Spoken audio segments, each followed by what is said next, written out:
हिंगोली जिल्ह्यातील केळीला इराण-इराकमध्ये मागणी। हिंगोली जिल्ह्यामध्ये बहुतांश भाग बागायती शेती म्हणून ओळखला जातो। या भागात मोठ्या प्रमाणात केळी उत्पादन घेतले जाते। केळीला भारतीय बाजारपेठेत योग्य भाव मिळत नव्हता।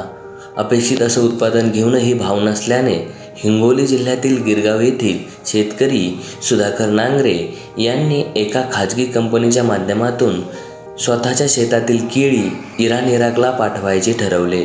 त्यामधून शेतकऱ्याला बाजार भावापेक्षा जास्त दराने केळी भाव मिळू लागला।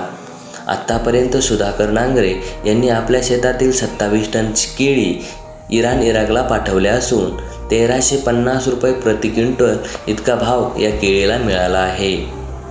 केळीच्या निर्यातीमधून मोठ्या प्रमाणात फायदा होताना दिसून येत आहे।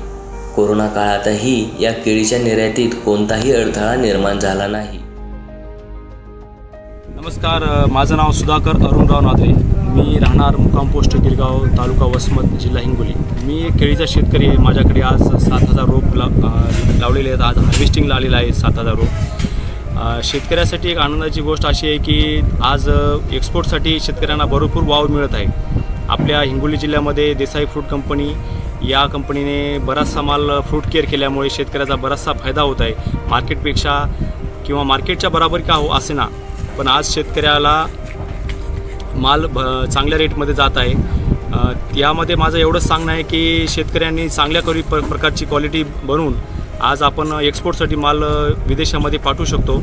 आज माझा माल इराण आणि सौदीमध्ये जात आहे देसाई फ्रूट कंपनीमार्फत, आणि या कंपनीने आज मला 1300 रुपये भाव दिलेला आहे। तो भाव कंपनीनेच्या दलालामार्फत जो वेंडर असतो त्यांच्यामार्फत आलेला आहे मला 1300 रुपये।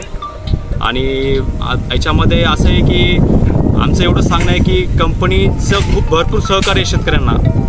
शेतकरी जर वाढले, भरपूर रोप लागवड झाली आणि क्वालिटी चांगली आली तर वेंडरशिप वाढतील। वेंडराचा जी मक्तेदारी आहे आपल्याकडे, दलालांची मक्तेदारी ही संपुष्टात येईल आणि शेतकऱ्याला योग्य तो भाव मिळेल।